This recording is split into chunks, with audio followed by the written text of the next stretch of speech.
bonjour à toutes et à tous. Bienvenue très nombreuses et très nombreux pour cette présentation dédiée au Green Deal et plus précisément au domaine 4 du Green Deal, Energy and Resource Efficient Buildings, qui comprend un call sur lequel nous allons nous appesantir aujourd'hui, Building and Renovating in an Energy and Resource Efficient Way. Je vous propose que nous commencions sans tarder. En premier lieu, je tiens vraiment à remercier les orateurs et les oratrices de ce webinaire. En premier lieu, Margot Pinault de la DGNR.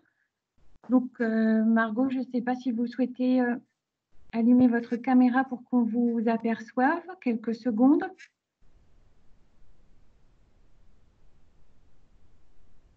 C'est fait, normalement.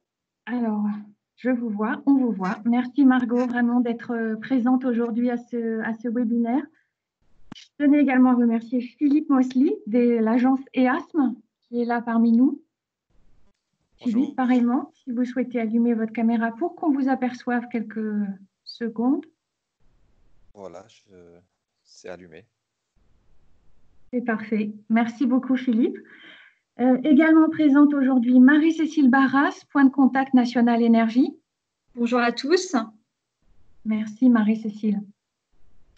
Et je suis moi-même Annabelle Rondeau, point de contact national énergie et représentante au comité de programme énergie depuis le 1er juin 2020, en remplacement pour celles et ceux qui l'ont connu de Pascal Newton. Donc ce webinaire se déroulera en français. En préambule, quelques recommandations d'usage. Ce webinaire est tout d'abord enregistré. Il sera donc disponible en ligne d'ici 24 à 48 heures, ainsi que la présentation qui va vous être faite. Je vous remercie pour éviter en fait d'utiliser de la bande passante, de couper vos micros et vos questions. Et pour vos questions, que nous espérons nombreuses, nous vous invitons à les poser via le chat. Et en fait, nous les rapporterons à deux moments différents de ce webinaire, après l'introduction donc qui va vous être faite, et tout à la fin du webinaire. On les rapportera à l'oral et on y répondra à l'oral. Mais on vous invite vraiment à les poser par écrit. Ça serait trop difficile de vous donner la parole dans la mesure où je vois que vous êtes déjà 150 présents et nous nous en réjouissons. Je tenais également à remercier la coordination des PCM et notamment Olivier Marco qui est en ligne, qui a organisé cette série de webinaires du ministère de l'Enseignement supérieur, de la Recherche et de l'Innovation. Donc, au programme, nous allons commencer par quelques chiffres. Donc, je fais défiler les slides et je vous indique tout de suite notre agenda. Donc, quelques chiffres, en fait, présentant la participation française à H2020 et plus précisément dans les domaines qui sont d'intérêt pour le pôle qui nous intéresse aujourd'hui. Marie-Cécile Barras vous expliquera tout ceci. Ensuite, nous aurons une introduction et une contextualisation de l'appel donc 4.1 qui nous intéresse aujourd'hui par Margot Pinault. Après l'introduction de Margot Pinault, donc nous prendrons vos questions et essaierons d'y répondre. Puis nous terminerons par la présentation du call lui-même qui sera faite par Philippe Mosley. Et à l'issue de la présentation de Philippe, donc pareillement, nous prendrons vos questions qui nous les rapporterons à l'oral pour y répondre. Donc je vous propose que nous commencions par un premier point, mais pas des moindres, c'est qu'il faut vous rappeler, il faut vous souvenir en fait que l'appel qui vous est présenté aujourd'hui est présenté en fait à partir d'un draft. Donc ce n'est aucunement la version définitive. La version définitive de ce call et de l'ensemble des calls du Green Deal devrait être adoptée en septembre. Et donc seule cette version compte, seule la version adoptée par la Commission compte. Donc, c'est très important d'avoir ceci en tête parce que la Commission peut, jusqu'à septembre, se réserver le droit de modifier peu ou prou l'appel. La date de clôture est attendue pour janvier 2021 et le début des projets pour l'automne 2021. Donc, je passe tout de suite la parole à Marie-Cécile pour une petite présentation chiffrée de la participation française à Horizon 2020. Merci beaucoup, Annabelle.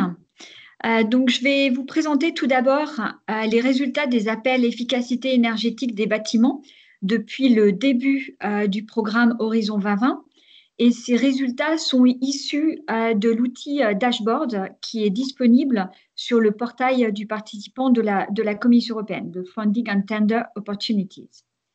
Alors, sur ce premier graphique, vous pouvez voir le montant de la contribution ainsi que le nombre de participations par pays. Alors, la France arrive en 7e position avec 103 participations et 21,6 millions d'euros de subventions, ce qui correspond à environ la moitié du premier pays qui est l'Espagne. Par contre, le taux de succès français, qui est de 14%, est supérieur au taux de succès espagnol, voire même à la moyenne européenne. Et sur ces appels, donc les 10 premiers pays captent environ 73% des subventions. Donc, on voit que la France a une marge de progrès sur ces appels, notamment en participant davantage donc, sur cette thématique. Alors, dans la slide suivante, le graphique montre les 20 premiers participants aux appels. Alors, on retrouve un Français dans le trio de tête, donc derrière le Fraunhofer et puis les Espagnols Tecnalia. Donc, il s'agit du Centre scientifique et technique du bâtiment avec 3,3 millions de subventions et 9 participations.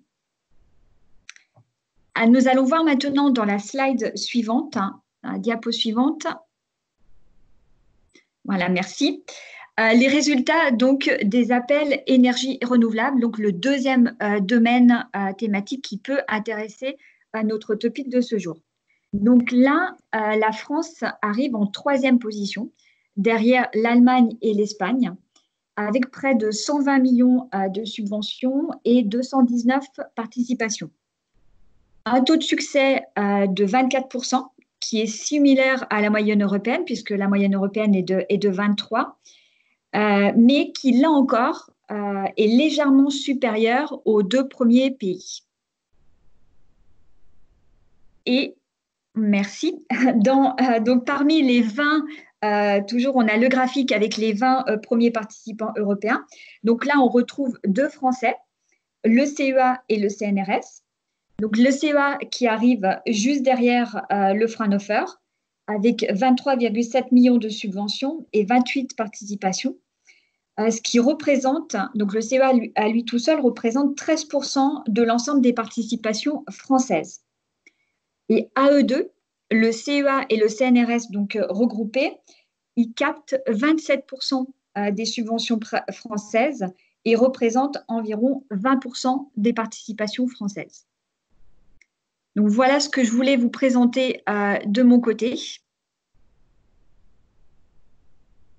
Merci Marie-Cécile. Juste une petite question sur les slides. En fait, la participation concerne, et toute confondue, concerne les coordinateurs et les partenaires? Absolument, oui, oui. C'est tout confondu, coordinateurs et partenaires. Merci Marie-Cécile. Donc, je vous propose que nous continuions et nous allons maintenant avoir un peu un panorama du contexte politique dans lequel s'inscrit cet appel. Et je cède la parole à Margot Pinault. Bonjour, mesdames et messieurs. Merci pour votre présence aujourd'hui et un grand merci aussi au PCN français pour l'organisation de ces webinaires qui va nous aider beaucoup à promouvoir l'appel. Donc, je voulais juste me présenter, j'ai activé les caméras juste pour ça et après je coupe. Je m'appelle Margot Pinault, je travaille à la Commission européenne, à la Direction générale pour énergie, dans l'unité efficacité énergétique. Et donc, comme indiqué par Annabelle, aujourd'hui, je vais vous présenter le contexte politique et la législation européenne en lien avec cet appel 4.1. Et donc, il s'agit en particulier des 3 directives européennes que vous pouvez voir ici. La directive sur la performance énergétique des bâtiments, la directive sur les énergies renouvelables et la directive sur l'efficacité énergétique des bâtiments.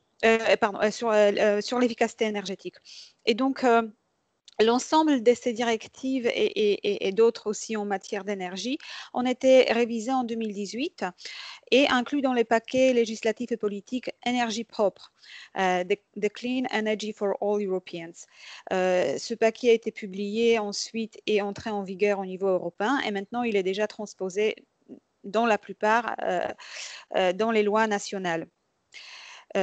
Par contre, vous n'auriez pas besoin de connaître en détail toutes les dispositions de ces directives pour répondre à l'appel, mais c'est quand même important de souligner que cette législation fixe pour l'ensemble de l'Europe certains objectifs politiques. Justement, on peut passer à la slide suivante, s'il vous plaît. Donc, c'est important de garder, bien sûr, en mémoire ces objectifs parce que les projets financés par des programmes européens doivent contribuer à la réalisation de ces objectifs. Et ces objectifs sont notamment pour le parc immobilier, l'ensemble national et européen de devenir hautement efficacité du point de vue énergétique et décarboné d'ici à 2050. Cet objectif est fixé par la DPEB.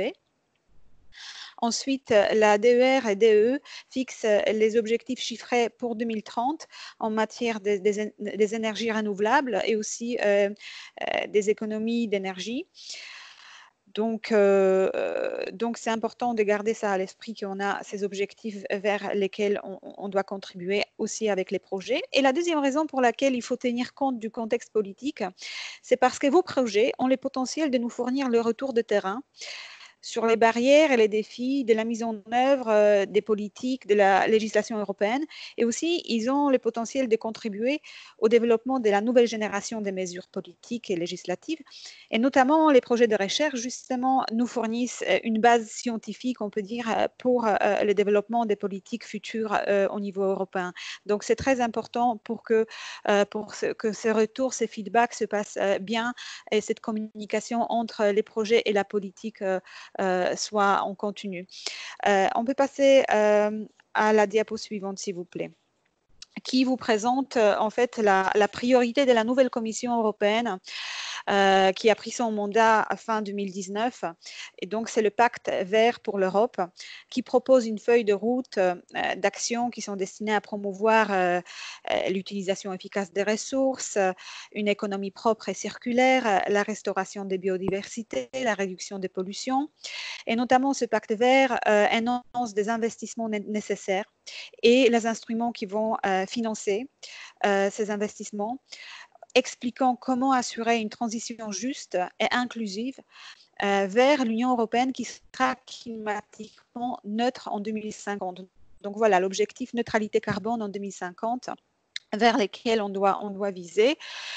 Et ici, je voudrais souligner un élément qui se focalise sur les bâtiments, sur la rénovation des bâtiments. Et on peut passer à la diapo suivante, s'il vous plaît. Donc, c'est une initiative de vague des rénovations qui vise en particulier de stimuler le volume et l'efficacité de la rénovation en moyen d'instruments réglementaires et non réglementaires, à faciliter la mobilisation des investissements, qui s'attaque en particulier aux bâtiments les moins performants et à la réduction de la pauvreté énergétique, qui demande au secteur public de montrer l'exemple en se concentrant notamment sur les logements sociaux, les écoles, les hôpitaux, qui soutient les stratégies en matière de compétences et d'emploi afin de stimuler la reprise économique dans le secteur de la construction et des bâtiments. C'est très important aujourd'hui dans notre contexte post-Covid, et aussi de promouvoir des technologies intelligentes dans les bâtiments, les aspects numériques, l'utilisation des données. Donc concrètement, comment ça va se concrétiser cette initiative? Elle va être publiée en tant que communication de la Commission en septembre 2020, normalement. Donc, l'objectif, c'est pour attirer l'attention politique et engager les réformes à tous les niveaux pour arriver à cet objectif de la rénovation du parc immobilier en Europe afin de doubler au moins le taux de rénovation en Europe. Actuellement, une consultation publique est ouverte jusqu'au 9 juillet. Donc, si vous voulez contribuer à cette initiative avec vos opinions, vous êtes les bienvenus, bien sûr, de contribuer. La slide suivante, s'il vous plaît.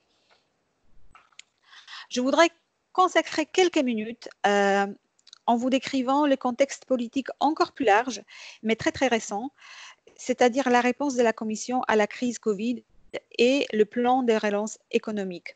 Donc, sur cette diapo, vous voyez, ça c'est notre présidente de la Commission européenne, Ursula von der Leyen.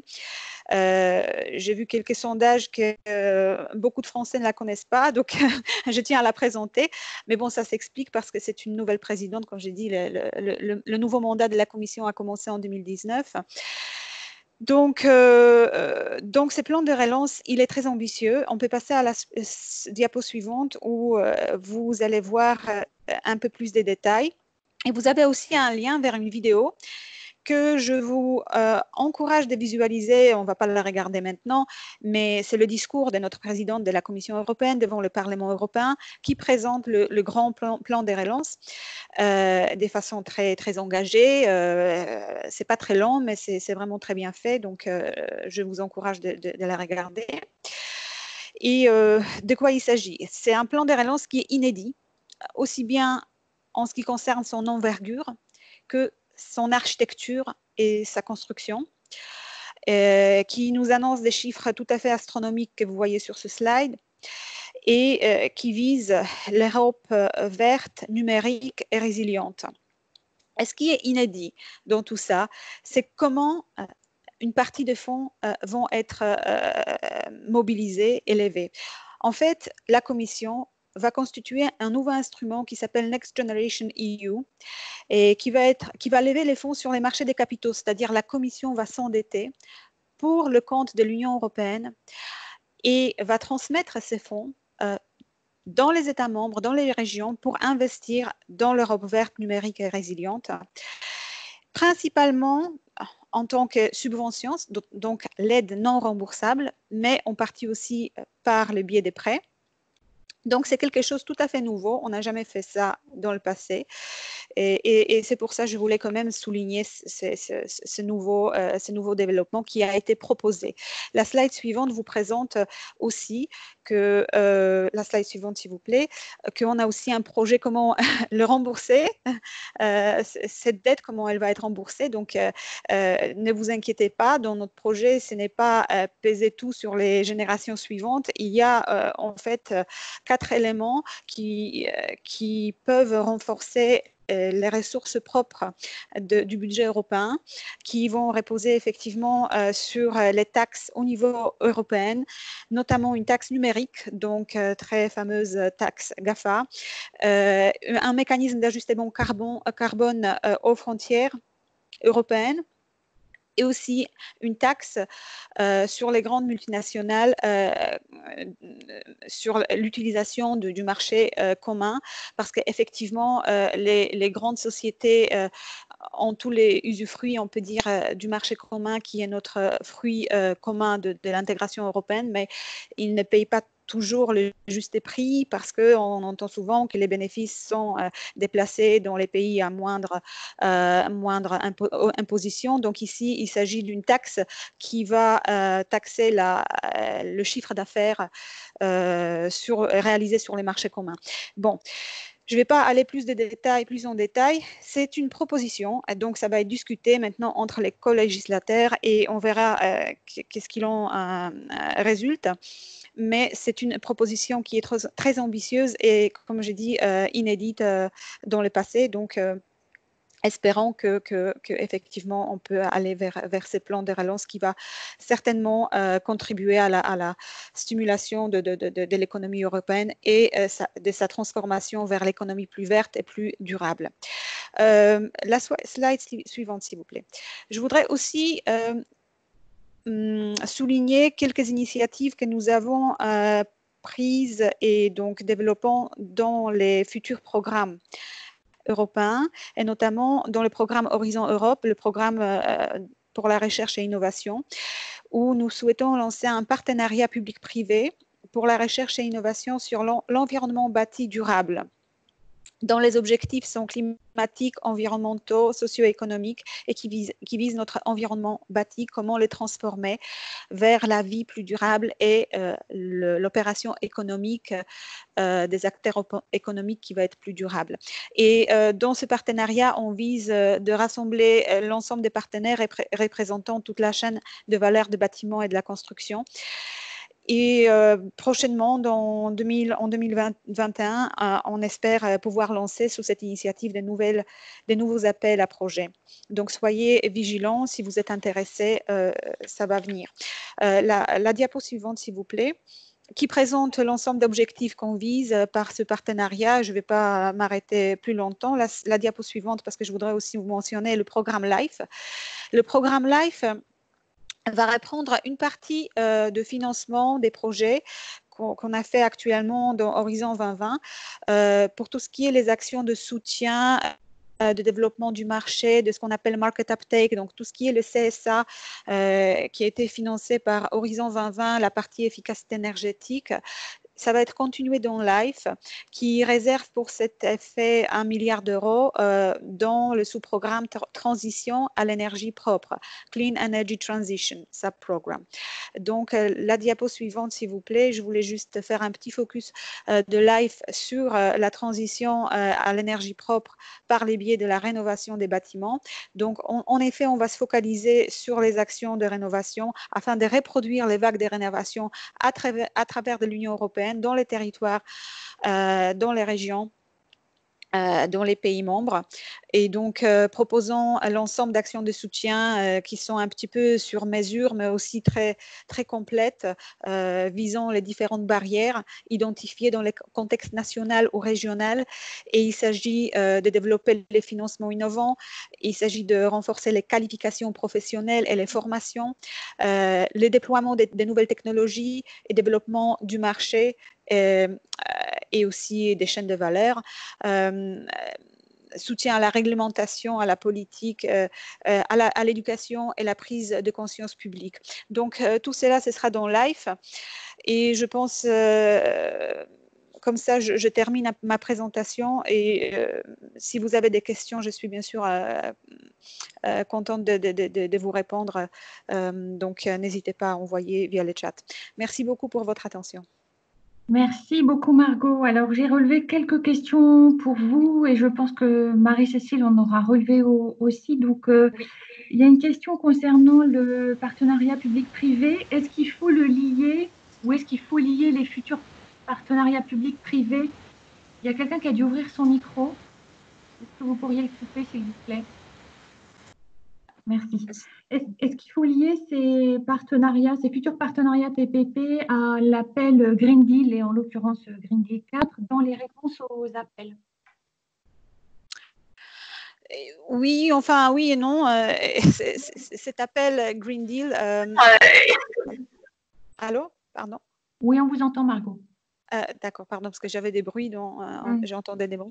Donc, en effet, par rapport à son envergure, c'est un très grand appel à projet et les projets vont aussi avoir la taille assez importante. Donc, pour cela, on peut dire que cet appel Green Deal se rapproche aux appels futurs sous le partenariat, aussi parce que oui, comme j'ai dit, par la taille et par la thématique, bien évidemment. Par contre, la thématique du partenariat va être encore plus large parce que va aller au-delà des décarbonations des bâtiments. Il va aussi traiter l'ensemble des challenges qu'on peut rencontrer dans l'environnement bâti, notamment l'économie circulaire, notamment la préservation de notre architecture et héritage culturel. Beaucoup de questions socio-économiques, le confort, le bien-être et la santé dans l'environnement bâti. Donc vraiment quelque chose de très très complet et la perspective très élargie. Donc thématiquement, ça va être plus large que le Green Deal Call. Et après, formellement, le Green Deal Call, il fait partie de l'appel Green Deal. Donc, si vous voulez, en le structurant dans le programme de travail, vous n'allez pas le trouver sous les prédécesseurs, donc la PPP existante, mais ce sera sous l'école Green Deal. Mais ce sont des détails techniques vraiment pas très importants. Ce qui est le plus important, c'est qu'en effet, c'est une action de pilotage, on peut dire, pour le partenariat. Donc, ça vous donne déjà un avant-goût de la taille des projets futurs qu'on va viser dans les partenariats, parce qu'en effet, on va essayer de faire des actions d'envergure afin de traiter les différents objectifs et différents challenges, différents défis dans l'environnement bâti d'ensemble. Donc, je ne sais pas si ça a répondu à la question. Je pense, merci Margot. Marie-Cécile, tu avais noté d'autres questions? Oui, tout à fait. Alors, j'avais une question et une remarque. En écoutant le contexte, il s'agit des investissements pour les organisations locales, donc les policy makers au niveau local, comme les régions, les départements, les mairies, avec des points d'interrogation. Si la question se réfère à LIFE, Clean Energy Transition, partiellement oui, mais je ne sais pas si je pense que ça allait au-delà. Je pense que la question allait au-delà de LIFE. Bon, on va soutenir l'ensemble des acteurs qui jouent le rôle principal dans la transition énergétique. Donc, bien évidemment, les collectivités locales sont aussi dans notre viseur, aussi bien que les acteurs privés. Enfin, par exemple, dans LIFE, on a défini comment dire, les Energy Transition Drivers, donc les facteurs qu'il faut adresser afin d'accélérer la transition énergétique. Et donc, on a des mesures à soutenir les collectivités publiques, aussi bien que les acteurs privés pour développer les nouveaux business qui sont basés sur les énergies propres, aussi bien que les consommateurs pour les aider à jouer un rôle actif dans la transition et, par exemple, devenir prosumer. Donc, ce n'est pas uniquement ciblé vers les collectivités locales ou territoriales, mais aussi ils font partie, bien sûr, de notre public cible. Oui. Et une autre question peut-être un peu plus large qui vient d'être publiée, c'est les collectivités territoriales n'ont pas les ressources et les capacités pour faire de la R&D. Comment peuvent-elles se rattacher utilement et opportunément à un appel du projet Green Deal ou à un partenariat public-privé? Peut-être c'est plus large, je pense, que notre appel aujourd'hui, mais si vous aviez des éléments de réponse. Tout à fait. Donc, dans le projet Green Deal, je pense que ce sera tout à fait bienvenu d'avoir les consortia qui sont assez variés et composés de différents acteurs de terrain qui sont indispensables. Donc, puisqu'on insiste beaucoup sur les éléments de Energy Positive Districts, donc and neighborhoods, donc qui vont au-delà de limites d'un seul bâtiment et qui vont vers la ville et la planification urbaine et donc toutes ces questions-là. Je pense que c'est tout à fait pertinent pour que les collectivités locales soient dans les consortia des projets. Donc, ils sont tout à fait encouragés et je pense que ce sera aussi évalué par les experts. Mais ça, c'est vraiment une question que je pense Philippe pourra répondre à plus pertinemment parce qu'elle concerne le topic. Moi, en ce qui concerne le partenariat, je peux vous dire déjà que nous avons dans notre partenariat aussi les représentants des villes et des collectivités locales. Bien sûr, ce sont des représentants au niveau européen, donc ce sont des réseaux des villes européens avec qui on communique et on voit comment on va pouvoir définir les futures priorités des financements de façon inclusive pour avoir aussi ces acteurs dans les projets futurs. Et dans les projets futurs, ce sera bien sûr encouragé d'engager au niveau local avec les acteurs locaux et les collectivités publiques notamment, les autorités locales notamment, afin de produire un effet réel dans l'économie réelle locale. Voilà. Merci Margot pour ces questions et réponses sur On a en effet un certain nombre de questions là qui concernent déjà, donc qui ont été déjà posées l'appel. sur le topic 4.1. Donc, Oui. on va peut-être écouter la présentation de Philippe et voir après comment, si les questions, enfin les réponses ont déjà été apportées dans cette présentation. Merci Marie-Cécile. Philippe, c'est à vous pour la présentation de l'appel dans son détail. D'accord. Bonjour, mesdames et messieurs. Bonjour tout le monde. Je suis heureux de participer à ce webinaire aujourd'hui. Alors, d'abord, l'Agence exécutive pour les petites et moyennes entreprises, EASME, gère plusieurs programmes de l'Union européenne, dont le programme Horizon 2020, dans les domaines de l'efficacité énergétique, mais aussi l'environnement, le climat, les ressources naturelles. Et nous gérons également le programme LIFE et les programmes qui visent à soutenir les PME. Alors, le prochain slide, s'il vous plaît. Voilà. Alors, le sujet de cette présentation s'appelle LCGD 4.1 2020, construire et rénover de manière économe en énergie et en ressources. Nous avons un budget provisoire de 60 millions d'euros avec une contribution d'environ 15 millions d'euros par proposition. Et le but est de soutenir des projets d'innovation avec un niveau TRL qui commencerait vers 5 ou 6 et qui terminerait vers 7 ou 8. Prochain, s'il vous plaît. Alors, le Specific Challenge, le défi, l'environnement bâti est un domaine stratégique pour la recherche et l'innovation européenne dans le cadre de la décarbonisation de notre continent d'ici 2050. Nous devons donner priorité à la conception, à la construction et à la rénovation des bâtiments en tant que centrales à énergie positive situées dans des quartiers verts durables, c'est-à-dire des bâtiments qui n'émettent ni émissions ni pollution. Cette transition se compose de deux éléments principaux. Premièrement, une transition dans la conception et la construction des bâtiments pour réduire leurs émissions grises et augmenter l'efficacité énergétique de leur exploitation. Également, la rénovation des bâtiments existants pour augmenter leur efficacité. Deuxièmement,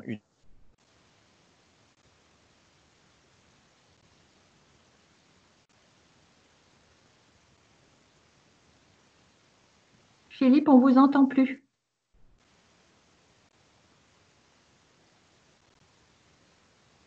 Peut-être qu'il faut que vous déconnectiez et vous reconnectez. vous m'entendez toujours? Oui, c'est mieux, c'est revenu. On était au vous m'avez deuxièmement. perdu un peu, peut-être. Oui. Deuxièmement, oui. alors, Ouais. une transition vers des bâtiments à énergie positive avec des technologies énergétiques renouvelables et durables. Ces deux composants sont étroitement liés car une amélioration de l'efficacité des bâtiments peut réduire la demande de chauffage et de refroidissement et soutenir une plus grande gamme de technologies à émissions nulles. Cela signifie également le besoin de réduire la demande grâce à des conceptions de bâtiments efficaces, y compris celles qui sont adaptées à leurs environnements locaux, leurs conditions climatiques et leur utilisation. La multiplication de ces bâtiments permettrait la création de quartiers verts en tant que Living Lab, y compris les logements sociaux et les bâtiments non résidentiels tels que les hôpitaux, les écoles, les bâtiments publics, les bâtiments commerciaux, etc., avec des fonctionnalités urbaines supplémentaires, par exemple des installations de recharge de véhicules électriques partagés. Le slide suivant, s'il vous plaît. Alors, en continuation, les propositions devraient fournir au minimum 2 démonstrations à grande échelle de technologies, de processus et d'innovations sociales prometteuses situées dans différentes régions d'Europe. Les démonstrations devraient compter des bâtiments résidentiels et non résidentiels. Les propositions pourraient se focaliser sur les nouvelles constructions ou les rénovations, ou bien un mélange des deux. Les démonstrations devraient aborder les aspects suivants. Une conception de quartier vert à énergie positive, bien ancrée dans le contexte spatial, économique, technique, environnementales, réglementaires et sociales des sites de démonstration. Un workflow, c'est-à-dire une série de tâches de construction ou de rénovation industrielle, allant de la conception à la fabrication, l'installation et le suivi de monitorage après construction. Ce travail devra prendre en considération le recyclage ou la réutilisation des matériaux de construction, ou bien la réduction de la quantité des matériaux et des composants utilisés, afin de réduire l'énergie grise des bâtiments. Les solutions devront démontrer un potentiel de se faire répliquer, des coûts réduits de maintenance, ainsi que des performances socio-environnementales, par exemple une bonne qualité de l'air, l'utilisation de ventilation ou d'éclairage naturel, et un potentiel d'adaptation, de réutilisation ou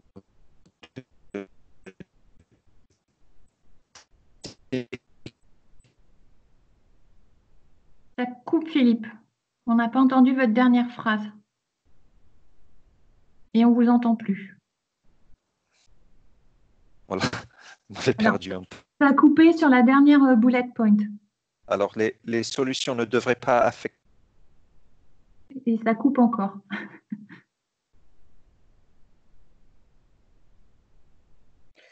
On ne vous entend plus, Philippe. Attendez. J'ai perdu un peu. Là, ça va, on vous entend. Oui. Oui. Ça reprend, ça reconnecte automatiquement. Alors, vous m'entendez là? Oui, Ok. oui, tout à fait. Alors, les solutions ne devraient pas affecter négativement la sécurité incendie et sismique des bâtiments, et les solutions devraient réduire les perturbations pour les occupants des bâtiments en réduisant la durée des travaux sur chantier. Voilà le prochain slide, s'il vous plaît. Les propositions devraient assurer un suivi de la performance énergétique opérationnelle avec le but de réduire l'écart entre la performance énergétique calculée et mesurée, ainsi que de veiller à la durabilité des composants de construction. Nous cherchons une conception de bâtiments durables et très économe en énergie, intégrant la conception et l'orientation thermique, adaptée aux environnements locaux et aux conditions climatiques, y compris des solutions actives-passives pour l'enveloppe du bâtiment, avec d'une part des méthodes de conception et de construction numérique et basées sur le GNSS, c'est-à-dire les satellites, la surveillance et la suivi intelligente des processus de construction et de rénovation, par exemple le BIM, les jumelles numériques, la réalité augmentée, les robots, etc. Et d'autre part, un BIPV innovant et plus économe en énergie qui convertirait l'enveloppe du bâtiment en surface productrice d'électricité, tout en satisfaisant les fonctions du bâtiment, en plus des considérations architecturales et esthétiques. Suivant, s'il vous plaît. Nous cherchons également une production d'énergie renouvelable dans les bâtiments qui est durable, innovante et plus économe en énergie et qui se combine avec des installations de services urbains, par exemple des installations de recharge et des technologies de chauffage, ventilation et climatisation. Des systèmes de production d'énergie, par exemple les solutions photovoltaïques hautement performantes, adaptées aux conditions d'utilisation, des solutions de chauffage, ventilation, climatisation, par exemple les pompes à chaleur réversibles ou l'hydrogène, les systèmes de stockage d'énergie avec des fonctionnalités de charge bidirectionnelles qui ne limitent pas l'utilisation de l'espace de vie, par exemple un stockage optimisé pour le quartier, y compris les systèmes de gestion pour une intégration, flexibilité et une interopérabilité optimale avec le réseau.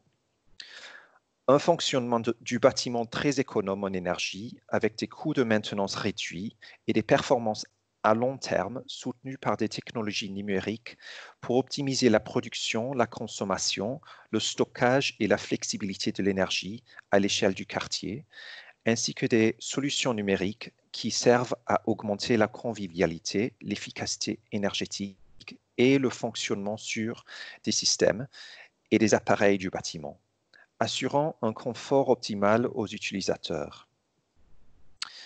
une association dynamique et optimale de la production d'énergie renouvelable sur le terrain et de sa consommation dans les bâtiments ou les quartiers. Une intégration de la demand response, compte tenu également des avantages qui vont au-delà des questions d'énergie. Et en plus, les services intelligents Smart Home, les contrôles automatisés, basés sur une conception qui prend en compte l'utilisation préférée des occupants du bâtiment et qui sert à harmoniser l'interaction entre le bâtiment et les occupants. L'intégration des systèmes de gestion de l'énergie des bâtiments ou du contrôle de l'automatisation des bâtiments, la production d'électricité et d'énergie renouvelable, le stockage, les installations de services urbains et le réseau. Un potentiel de rassembler et de grouper la flexibilité locale, la possibilité d'échanger et de commercialiser la flexibilité énergétique en créant de nouveaux services et des sources de revenus pour les propriétaires ou les locataires d'immeubles. Voilà, il y avait beaucoup là. Le prochain, s'il vous plaît. Alors, les propositions devraient prévoir des activités de sensibilisation des citoyens liées au Living Lab dans les quartiers verts. En cas que ce soit pertinent, ces activités pourraient être menées par des écoles vertes. Ces activités devraient faciliter l'innovation sociale, promouvoir l'éducation et la formation au développement durable. L'idée serait de promouvoir les compétences et les comportements positifs pour une utilisation de l'énergie qui est respectueuse de l'environnement et des ressources. Les propositions devraient s'engager avec la coordination des normes et des aspects réglementaires pour assurer l'efficacité opérationnelle des bâtiments et des technologies de chauffage, de ventilation et de climatisation, et pour affronter l'écart entre la performance énergétique calculée et mesurée. Alors, l'objectif des démonstrations serait de tester en vue d'une mise en œuvre, d'une mise à l'échelle et d'une large réplication, de tester les innovations sur toute la chaîne de valeur. Les propositions devront viser tous les acteurs concernés.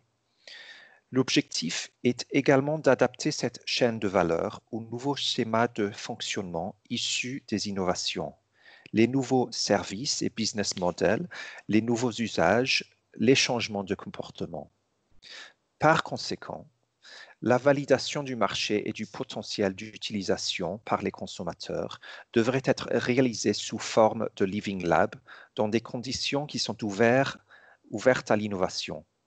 À cette fin, les propositions devront mettre en place des pôles d'innovation ou bien de travailler avec celles qui existent déjà dans différentes régions d'Europe, le cas échéant avec un lien vers d'autres initiatives. Ces pôles ou clusters d'innovation doivent inclure la chaîne de valeur pour démontrer, évaluer et reproduire les solutions innovantes. Cela garantira également la validation des innovations pour les différents types de bâtiments résidentiels et non résidentiels dans des zones climatiques différentes. Voilà, alors ça c'était le scope qui est large, comme vous avez vu. Le prochain, voilà, c'est l'impact attendu. Alors, les solutions innovantes développées dans le projet devraient apporter les impacts suivants. Des économies d'énergie primaire déclenchées par le projet, des investissements dans l'énergie durable déclenchés par le projet, une haute performance énergétique, c'est-à-dire pour les rénovations, le niveau d'énergie quasi nul au sens de la directive sur la performance énergétique des bâtiments. Et pour les nouveaux bâtiments, elles devront être des bâtiments à énergie positive.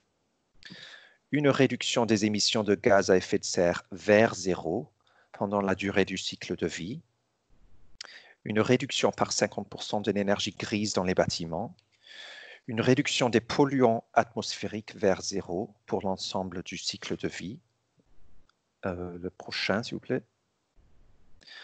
Une démonstration d'un potentiel élevé de reproductibilité à l'aide de pôles d'innovation, nouvelles ou existantes, intégrant l'ensemble de la chaîne de valeur, une réduction par 30% de la durée et des coûts de construction, une amélioration de la qualité de l'environnement intérieur d'au moins 30%, une réduction de la poussière et du bruit lors de la rénovation d'au moins 30% pour augmenter le taux de satisfaction des utilisateurs, une contribution à l'élaboration et à la mise en œuvre d'approches zéro gaz à effet de serre dans le secteur du bâtiment.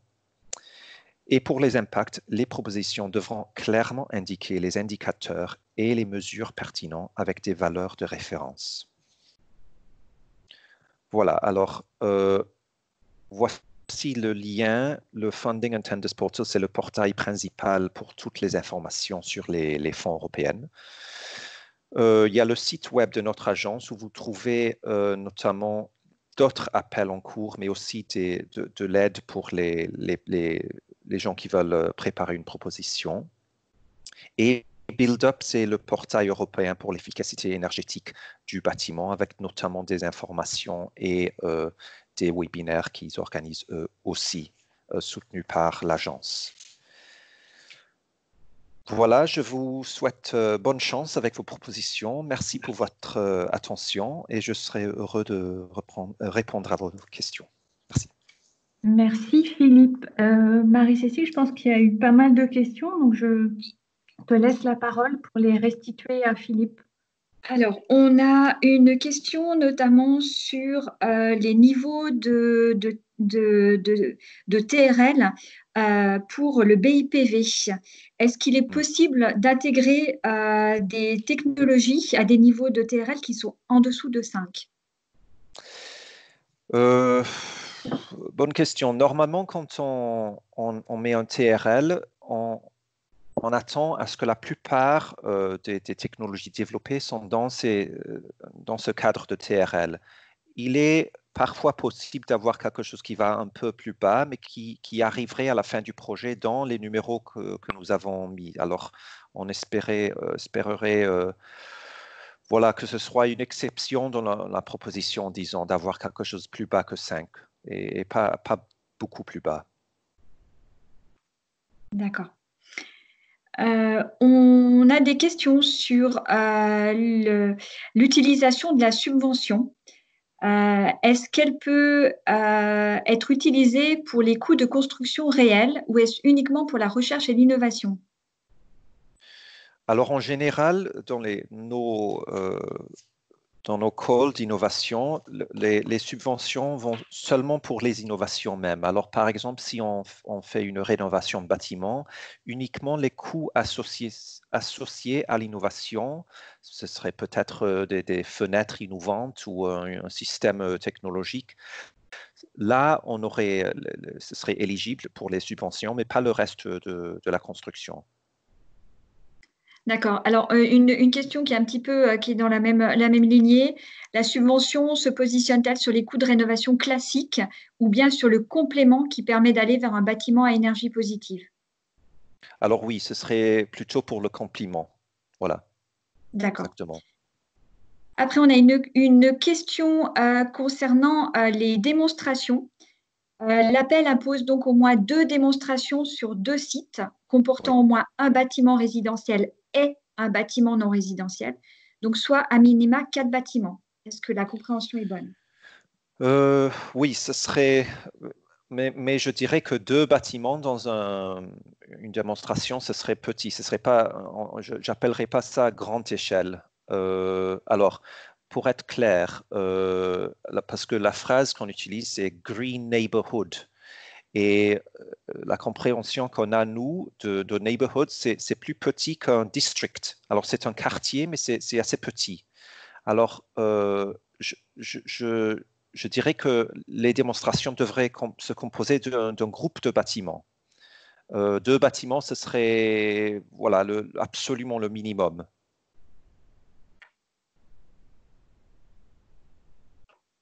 Justement, on avait une question sur est-ce que vous avez des exemples concrets de ce que vous appelez les green neighborhoods ou les labos vivants?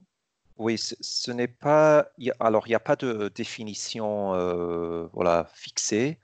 Mais comme j'ai dit, c'est quelque chose qui est au niveau de quartier, un quartier urbain, au niveau très local, comme une rue ou une place ou un groupe de bâtiments qui forment un petit quartier. Mais ce n'est pas un quartier, disons, une partie d'une ville, parce que c'est un call plutôt au niveau du bâtiment qu'au niveau de la ville. Alors, ce n'est pas un district au sens d'une partie entière d'une ville. C'est plus petit que ça. Est-ce que les bâtiments agricoles sont concernés par cet appel? Que si elles feraient partie d'un quartier urbain. Ça pourrait être possible peut-être dans un village, par exemple. Et en termes d'éligibilité, est-ce que la Suisse est éligible en tant que région européenne pour la démonstration? Oui, absolument. La Suisse est un pays associé au programme, donc il n'y a pas de problème. Ils peuvent participer comme un pays de l'Union. Très bien. Une question, est-ce que la réplication doit débuter pendant le projet? La réplication, alors, pas nécessairement. Alors, normalement, durant la vie du projet, on aurait une démonstration, sans doute construite, et la réplication après pourrait se faire après le projet, mais alors dans tous les projets Horizon 2020, il faut avoir un plan d'exploitation. Alors, il faut démontrer comment l'exploitation va se faire après la fin du projet. Une proposition peut-elle concerner des actions de mobilisation des professionnels pour mieux répondre à aux objectifs et impacts attendus? Mobilisation de professionnels, ça veut dire quoi exactement? Parce que c'est pas la formation, hein, ce serait...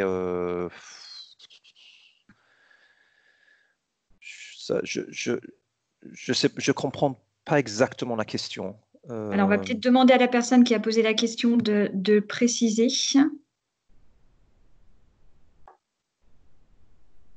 En attendant, on va passer à une autre question. Une commune rurale est éligible pour les démonstrateurs? Et si oui, quel statut elle doit avoir dans le projet? Partenaire, end-user? Alors, c'est un peu lié à la question avec les bâtiments ruraux ou agricoles. Ça dépend s'il y a ici un quartier, disons, qui pourrait participer dans le projet. En principe, on n'exclut pas des communes ruraux. Ce n'est pas écrit dans le texte qu'on les exclut. Donc, non, on ne les exclut pas.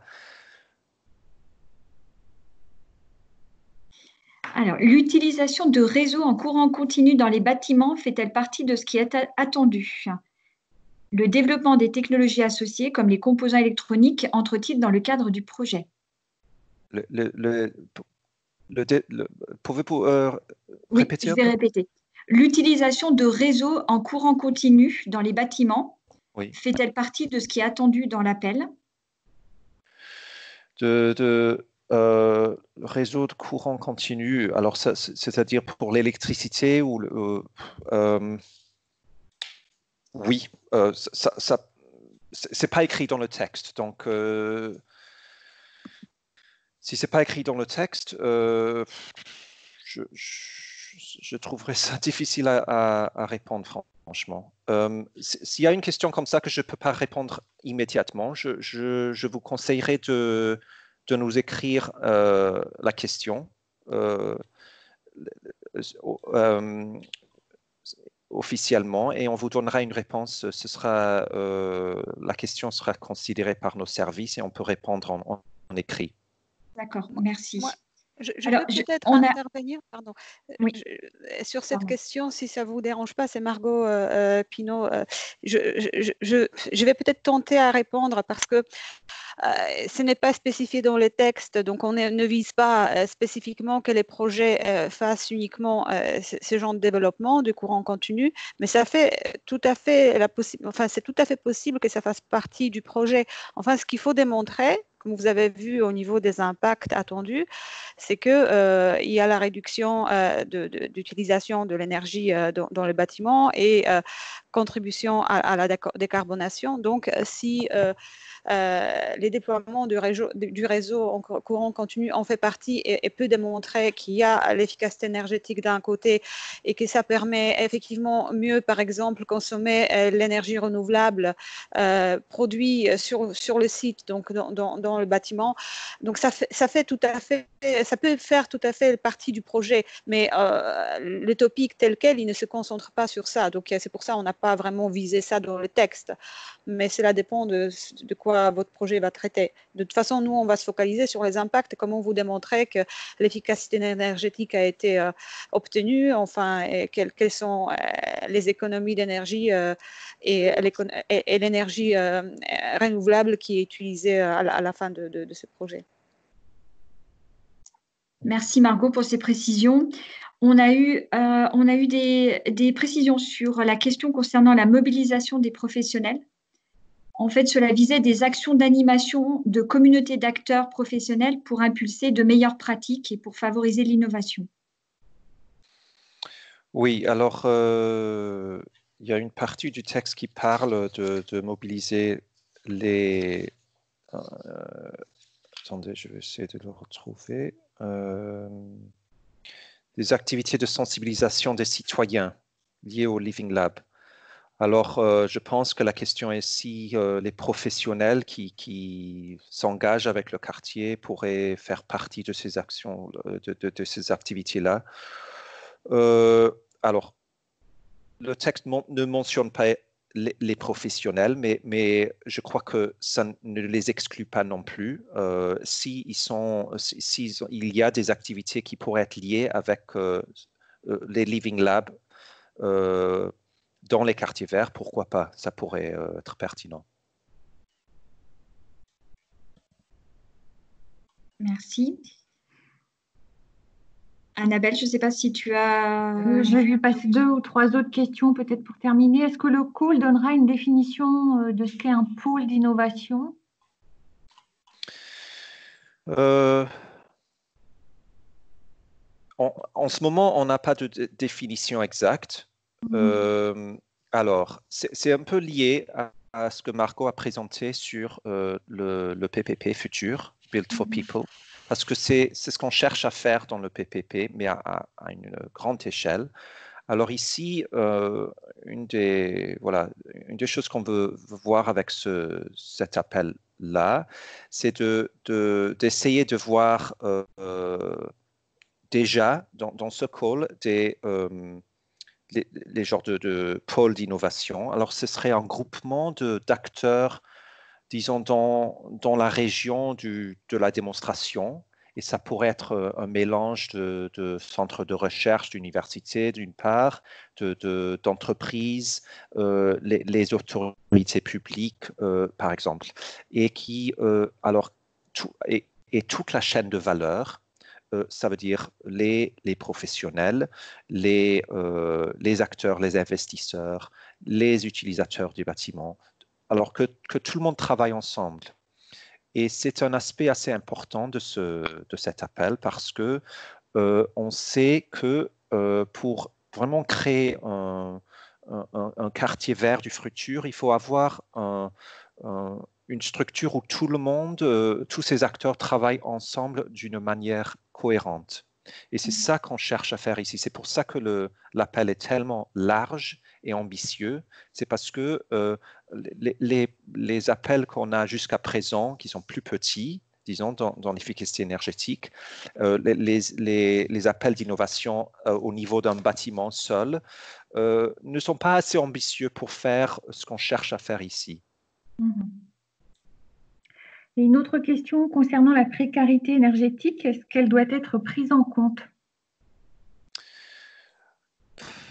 Pas nécessairement. On a d'autres appels qui visent plus clairement la précarité énergétique, mais bien entendu, l'amélioration de l'efficacité énergétique des bâtiments est une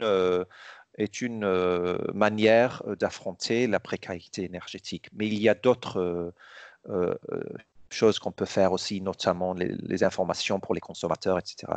Donc, c'est pour ça qu'on ne le mentionne pas exactement, mais par exemple, une démonstration pourrait se situer dans un quartier plus pauvre où il y a des gens qui vivent avec ces problèmes. Pourquoi pas, ça pourrait être pertinent. Et peut-être l'une des dernières questions avant de clore ce webinaire, est-ce que les îlots de chaleur, leur modélisation et leur réduction font-ils partie de cet appel? Alors, encore une fois, ce n'est pas mentionné explicitement, mais c'est bien entendu un problème bien connu dans les villes. Alors, ce n'est pas exclu. Ok. Marie-Cécile, tu avais noté une dernière question peut-être? Alors, il y avait une question sur la date d'ouverture de l'appel et de fin Oui. à laquelle tu as répondu.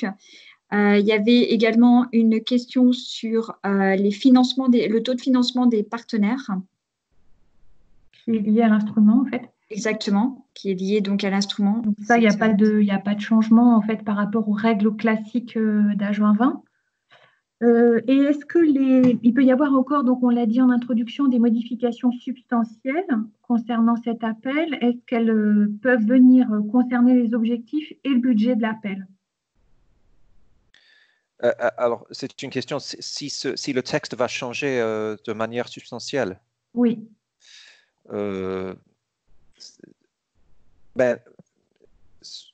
Probablement pas, mais on ne sait jamais. On ne sait jamais. Non, Donc, mais... on se réfère à la version qui sera officielle mi-septembre, comme on l'a dit en introduction. Voilà. Et cette version compte lorsque vous répondez à l'appel. Je vous remercie beaucoup de vos interventions, Margot, Philippe, Marie-Cécile. Je pense qu'on va s'arrêter là pour aujourd'hui. C'était vraiment un plaisir que de vous avoir avec nous aujourd'hui et en plus en français, qui pour nous est vraiment précieux. Je suis sûre que ça aura éclairé beaucoup d'entre nous. Il vous reste encore des questions et je pense qu'il doit en rester un petit peu. N'hésitez pas à les poser au point de contact national énergie. Vous retrouverez la présentation en ligne, le webinaire et les slides seront en ligne d'ici à 2 jours. Merci beaucoup et à très bientôt. Au revoir. Merci. Au revoir, merci. Merci, au revoir. Au revoir, merci. Merci.